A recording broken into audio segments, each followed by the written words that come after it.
Today, I brought a close friend. We call him the Egyptian Messi, who is also known as Suka.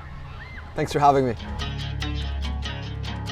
We will get into the thought process of an excellent dribbler, and that's exactly what he's really good at. I can tell you all about how to improve your dribbling with exercises and all that, but you probably would also agree that I think it's more of a thought process.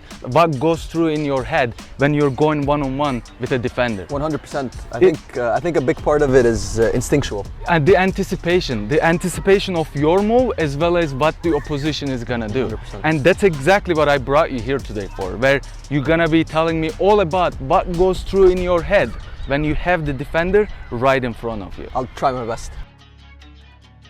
When you are playing the game, the circumstances will be variable. Whether if the defender is gonna tackle you or whether if the defender is gonna stall you. That's the question that brings us here, where how do you anticipate that? How do you manage to predict your next move? And when I say he's good at dribbling, I mean it.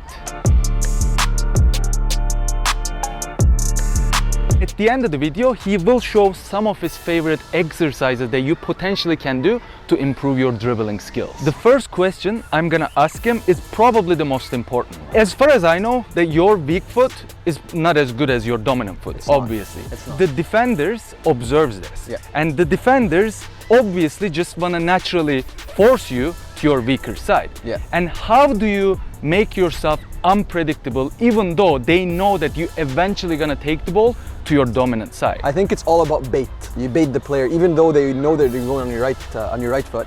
It's baiting them that you're going to go to your left. So taking little touches to your left foot, and then you use a change of pace or you explode on the other side. You want to go on your right if you're right-footed. You want to go there, but you need to bait the player that you're going to the left. So you take little touches, and then you explode. So you actually move them away from the space that you want to attack the space that you end up going to. I mean, that's what Messi does. Yeah. Messi always goes on his left. Yeah. Like he just takes touch, and then it's so predictable. It's very predictable. The move is very predictable. Yeah. I wouldn't even almost make a move towards you. Yeah. I'm not the greatest defender, but I would do anything to actually limit that move to your right. You can take it as far as you want to your weaker side. I don't care. Go take it in because I know that if you take it to your right, you're gonna be very dangerous. So the weaker side probably nowhere near as dangerous as your dominant side. It's true, but it also, if I play against the same player in the same league for a lot of years and he starts knowing exactly who I am, but I start taking it on my right and he's not gonna expect me to take it on my left foot ever. So now when I take it on my left foot, I'm gonna have way more space he usually has. So I'm actually gonna still be dangerous. But it's also important to mention that having a left foot is very important. Obviously. Like it's not like if you are extremely one-footed, it's an issue. You can never be that dangerous. No. So even if your weak foot is not as good as your right foot, you have to have the basics of crossing a ball, passing a ball, still hitting a ball with a decent amount of power on your left foot. Let's not forget about that. You still have to have a left foot to a certain extent. Which I always tell the people that watches my videos. It doesn't have to be good. Foot, exactly. The weak foot is the first thing and the most important thing you have to improve if you want to be at a certain level. You can't just have one foot. And that's personally is something that I've always lacked myself, and I didn't work hard enough to get it to a point. But I regret it today. So if you're young watching this video, you better get that weak foot near as good as your dominant foot. The next question is, you have the ball on your feet and you are running towards a defender. What goes through your head? Do you plan it or do you just kind of wing it? Do you say, whatever the reaction I get from the opposition, I go one or the other way? I think there's multiple layers, but the two most important layers of this question is obviously the player in front of you that you're taking on and the person that's covering for him. So if the person is covering for him, you could see behind that he's covering inside, you try to beat the player in front of you outside and vice versa. But that's layer two. Layer one is obviously the defender right in front of you, which is which side is he giving you? Obviously you have to look at his feet. You also have to look where you're going, but you have to look at his feet, where he's going, which side he's giving you. If he's giving left, you try to cut in. If he's going right, you cut in. And this is where skill and taking little touches and then big touches come into play, because if you want to go inside, you have to obviously make him think that you're going outside and then go inside. So it's the little touches that you take, but you have to look at obviously his body position and all that stuff. It's very important. So for me, it's not a plan, it's very instinctual, and it's a reaction of what the defender is showing me. That's just how I do it. And I think that's what basically, in my opinion anyways, separates players like Cristiano Ronaldo versus Messi. Yes. Where one is more of an instinct, where you're born with it. Yes. You're not really trying too hard for a certain skill. Because when it comes to doing a like elastico or like scissors, something like that, you are planning it. You know that that's your signature move, let's say, and you're gonna do the scissors, you're gonna go either right or to your left. Where when it comes to a natural born talent, it's more of an instinct. It's more of a just feeling the moment, basically, I think. I 100% agree, and I think a very good example of someone that does the same move all the time, but it's very instinctual. He uses the right timing to do it. Other than Messi, of course, because he's an alien, he's a freak, is Robin. Robin always cut inside and shot, and people would be like, oh, he's so predictable. But he just waits for the right time of when the defender kind of twitches or goes in or bites, and then he goes. He was unplayable. It was impossible to defend him. The simplicity makes it very more challenging. Simple, and he did the same thing over and over, and he made a career out of it. One of the best right wingers of all time. There's no question. I agree 100%. The next question, when you're going 1v1 against the defender, what are you looking at the defender? Personally, myself, I look at the bottom half.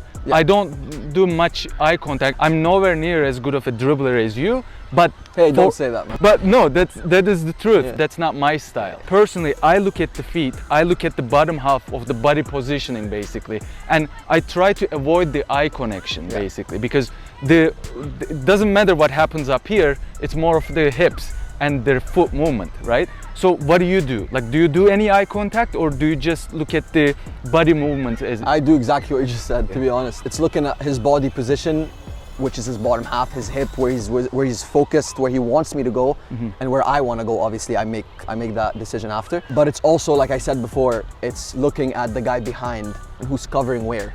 I don't want to cut in, but there's a guy that I'm gonna just stumble into. Which will be my next question. Okay. As you mentioned, the second and third guy, basically the one that covers.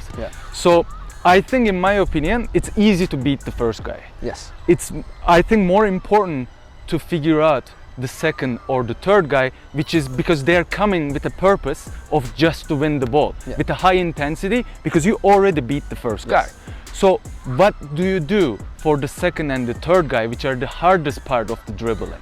Well, I think it's always, when you're beating the first guy with a move, the second guy is also watching you. So if you take a touch inside and then outside, remember, you're not just beating the first guy. The guy behind him also thinks you're going inside for a split second. It gives you kind of an edge, or like an advantage on him. But also you have to see where they're covering. If you cut in on a guy and there's three guys already covering the inside, then you're just gonna lose the ball. You're gonna beat the guy for 2 seconds and then you're gonna lose the ball, which is obviously ruins the plot of the game, where it you're just ruins stalling the whole. it. Yeah, exactly. It's like what you're planning for is to cut in and score, cut in and assist, or cut in and keep the ball for your team. But if you cut and beat the first guy and you go exactly where the third and second and third guys are covering, then what you did was very useless, basically. So it's something that you have to obviously plan for, or not plan for, because it's very instinctual.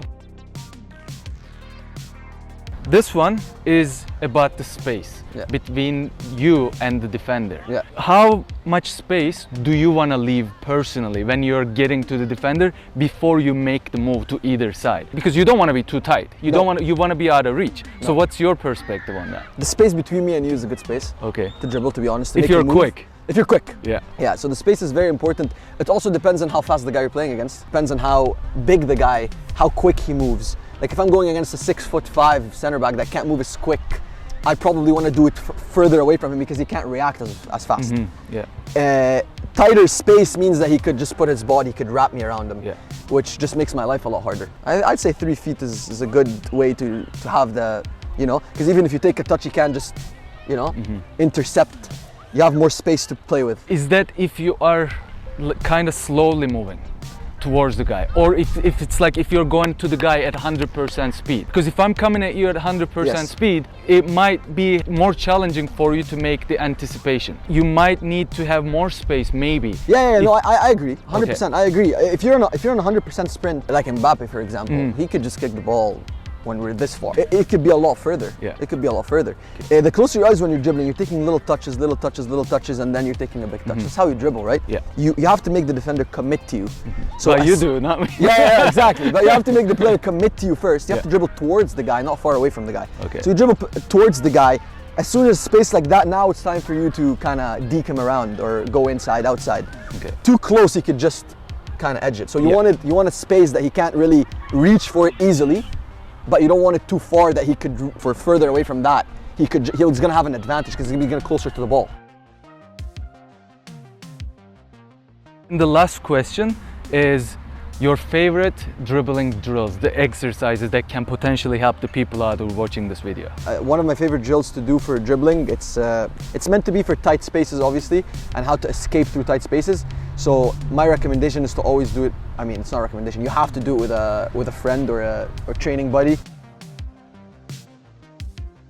So basically, all you need is six cones and a friend. 6 cones and a friend. And a ball.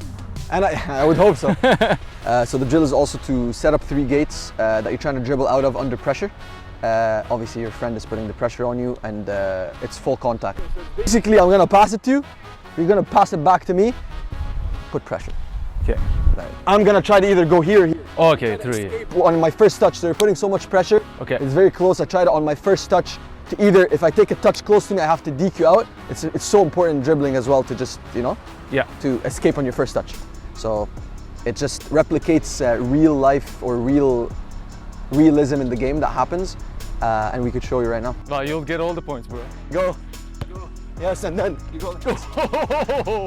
He's tired. He's tired. You old man.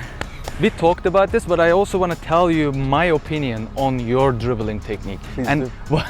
And what I actually really like about the way that you dribble, which we already kind of mentioned it earlier, that simple. Where not complicating with scissors, not complicating with elastico or any of that stuff, which I think it comes to, again, as we mentioned, the difference between Ronaldo and Messi, where one is complicated, one is kind of almost like learned later on in life, one was just born with how the feeling, the anticipation of the opposition. And that's why I really liked when I watch the players actually dribbling. Yes, also like Ronaldo's dribbling technique is good, we can't deny it, but I like the natural stuff. I like the one that's when people keep it simple. And write down in the comments which one you prefer.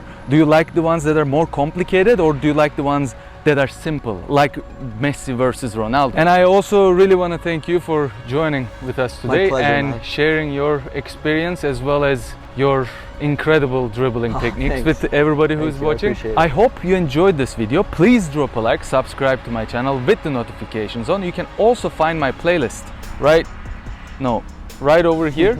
Thanks for tuning in, and I will see you next time.